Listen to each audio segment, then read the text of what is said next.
Supreme court ने एक बार फिर से साबित कर दिया कि ये देश संविधान से चलेगा, ना कि सरकार सत्ता में बैठे लोगों से चलेगा। नमस्कार, मैं ज्योति आप सभी का नेशनल दस्तक पर स्वागत करती हूं। अभी आपको बता दें, सुप्रीम कोर्ट की एक रिपोर्ट आई है जिसमें उन्होंने साफ तौर पर मीडिया को कवरेज करने के लिए छूट दे दी है। आपको बताना चाहूंगी कि वो कौन सी मीडिया है, क्योंकि जाहिर तौर पर अडानी ग्रुप की कवरेज लगातार जिस प्रकार से सोशल मीडिया यानी कि सच्चा मीडिया आपको दिखाने का प्रयास कर रहा था, उतनी ही बेबाकी से मेन स्ट्रीम मीडिया उस मामले को दबाने और छुपाने का प्रयास कर रहा था। इसी को मद्देनजर रखते हुए आपको बता दें कि 4 लोगों ने सुप्रीम कोर्ट में याचिका दायर की थी, ये कहते हुए कि मीडिया का मुंह बंद कराना पड़ेगा, यानी कि मीडिया को चुप कराना पड़ेगा, वरना तो अडानी की बची कुची इमेज का भी भाजी पाला हो जाएगा। जी हाँ, आपने बिल्कुल सही सुना। आपको बता दें, मनोहर लाल शर्मा के साथ साथ 3 अन्य लोगों ने याचिका दायर की थी और 2 लोग जिसमें से मुख्य तौर पर ये मांग कर रहे थे कि मीडिया को इस मामले में तब तक नहीं बोलना चाहिए जब तक ये साबित ना हो जाए कि हिंडनबर्ग की रिपोर्ट पूर्णतया सत्य है। लेकिन आपको बताना चाहूंगी कि सुप्रीम कोर्ट ने इस बात से मनाही कर दी है। उन्होंने कहा कि वो मीडिया यानी कि सोशल मीडिया की आवाज को नहीं दबा सकते, क्योंकि आखिरकार वो चौथा स्तंभ है। आपको बताना चाहूंगी कि किन किन लोगों ने याचिका दायर की थी और किस प्रकार से सुप्रीम कोर्ट ने मुंह तोड़ जवाब दे दिया है, वो काबिले तारीफ है। एडवोकेट ML शर्मा, विशाल तिवारी, कांग्रेस नेता जया ठाकुर और सोशल वर्कर मुकेश कुमार ने याचिका दायर की थी।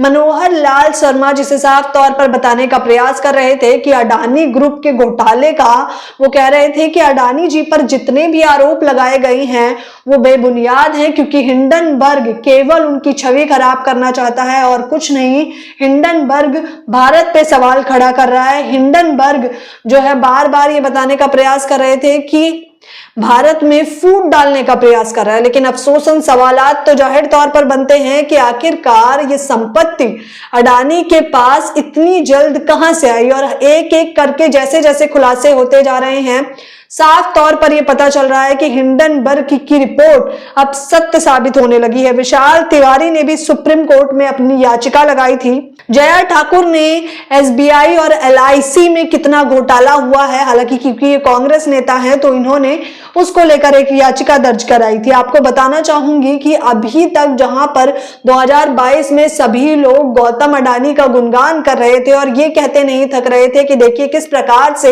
एक भारतीय नागरिक जो है दुनिया की अमीर लिस्ट में 5वें और 6ठे स्थान पर आता है, तो वो कैसे धीरे धीरे करके जैसे ही हिंडनबर्ग ने खुलासा किया कि अडानी का ये कमाया हुआ धन कहां से आया है, तो चुटकी बजाते ही वो चौथे स्थान पे से 15वें और 15वें स्थान से 20वें और 20वें से 22वें और लगातार अब उनके ग्रुप, उनके शेयर गिरते दिखाई दे रहे हैं। और लगातार अभी भी लोग इस पर टिप्पणी करने पे बाज नहीं आ रहे हैं, लोग बताने का प्रयास कर रहे हैं। जाहिर तौर पर आपको पता है कि डिजिटल मीडिया क्योंकि बरगलाने का प्रयास कर रहा है, लेकिन सोशल मीडिया के सभी लोग इसकी कवरेज कर रहे हैं और ये बता रहे हैं कि किस प्रकार विपक्षी दल भी सवालात खड़े कर रहा है। अभी जिस प्रकार से कांग्रेस का बड़ा धरना प्रदर्शन किया गया था, उसके बाद राहुल गांधी का वो वायरल वीडियो आपको याद होगा, जब वो कह रहे थे कि अडानी और मोदी जी की मित्रता भारी पड़ रही है, उनकी ये बातें भी सत्य होती दिखाई दे रही हैं।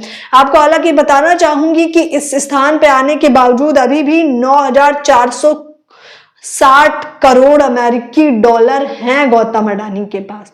लेकिन अफसोसन जितना लूटा था वो धीरे धीरे करके शेयर मार्केट में गिरता नजर आ रहा है। गिरावट भारी है, क्योंकि ये यकीन कर पाना, जिन्हें हम वाह वाह अडानी जी करते थे, जिस प्रकार से लोग वाह वाह मोदी जी करते हैं, उसी प्रकार से उनके दोस्त की भी तारीफें करते नहीं थकते थे, तो अब वही नेता जो अडानी के समर्थन में थे वो चुप्पी साध के दरकिनार हो चुके हैं, क्योंकि चुनाव का माहौल भी तो जीतना है, लोगों से वोट बैंक भी तो आकर्षित करना है। अगर इस प्रकार के मुद्दे सामने आएंगे तो जाहिर तौर पर सत्ता में बैठे लोगों से सवालात तो किए जाएंगे, पूछा तो जाएगा ही, क्योंकि SBI और LIC में अधिकतर पैसा आम जनता का ही फंसा हुआ है। ये घोटाला जो गौतम अडानी ने किया है, ये घोटाला मात्र उनका नहीं है, बल्कि इसका भुगतान आम जनता को करना पड़ रहा है।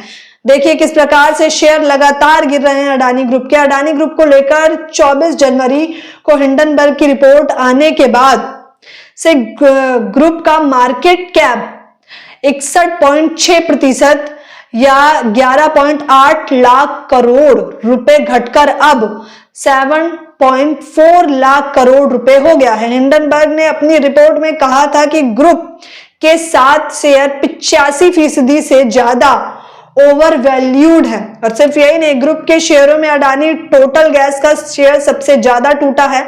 पिछले 21 सेशन में 20 सेशन में लोअर सर्किट पर बंद हुआ है। गुरुवार को 5% नुकसान के बाद स्टॉक अब 25 जनवरी से अपने मूल्य का लगभग 80% खो चुका है। देखिए किस प्रकार से 24 जनवरी को हिंडनबर्ग की रिपोर्ट सभी के समक्ष आई और एक एक करके धड़ाम से अडानी का जो घोटाला था वो सभी के समक्ष आया और लोगों ने क्योंकि अपने शेयर्स निकालना शुरू कर दिया। अंबुजा सीमेंट जो अकेले ही जो है अडानी ग्रुप को बढ़िया कमा कर देता था, उस अंबुजा सीमेंट से भी लोगों का भरोसा उठ चुका है। 24 जनवरी को इसका मार्केट कैप 4.3 लाख करोड़ रुपए था, जो अब 87,242 यानी कि 87,242 करोड़ रुपए पर आ गया है। अडानी ग्रीन एनर्जी और ट्रांसमिशन को करीब 73% का नुकसान हुआ है। अडानी एंटरप्राइजेस पिछले एक महीने में अपने मूल्य का लगभग 60% खो चुका है। और अभी भी क्योंकि जनता को तो भरोसा है नहीं, अभी कितने और शेयर गिरना बाकी हैं वो मैं आपको बताती रहूंगी। लेकिन सुप्रीम कोर्ट का ये फैसला कि वो मीडिया की आवाज को नहीं दबा सकते, वो मीडिया को चुप नहीं कर सकते, वाकई काबिलिए तारीफ है। क्योंकि मैं जिस मीडिया की बात कर रही हूँ वो गोदी मीडिया नहीं है, वो मेन स्ट्रीम मीडिया नहीं है, बल्कि वही सच्चा और असली मीडिया है। क्योंकि हम जैसे कई चैनलों ने आपके समक्ष सच्चाई को रखा था और आपसे पूछने का प्रयास किया था कि हिंडनबर्ग की रिपोर्ट में आप लोगों की क्या राय है, तब आप लोगों ने बड़ी ही बेबाकी से कमेंट बॉक्स में भी अपना सुझाव दिया था। ठीक उसी प्रकार मैं चाहूंगी कि आप इस वीडियो के बारे में आपकी क्या खबर है मुझे बताना बिल्कुल ना भूलें। आप लोग अपनी राय मुझे कमेंट बॉक्स में बता सकते हैं, क्योंकि मैं सभी के कमेंट पढ़ती हूँ और उन लोगों की राय जानना मेरे लिए बेहद जरूरी है। धन्यवाद। नेशनल दस्तक की आपसे गुजारिश है कि अगर इसको बचाना चाहते हैं तो नेशनल दस्तक को सब्सक्राइब करने के लिए रेड कलर के सब्सक्राइब बटन को दबाएं, फिर बेल आइकन की घंटी दबाएं। नेशनल दस्तक को बचाने के लिए बहुत जरूरी है कि हर खबर को शेयर करें, लाइक करें, कमेंट जरूर करें।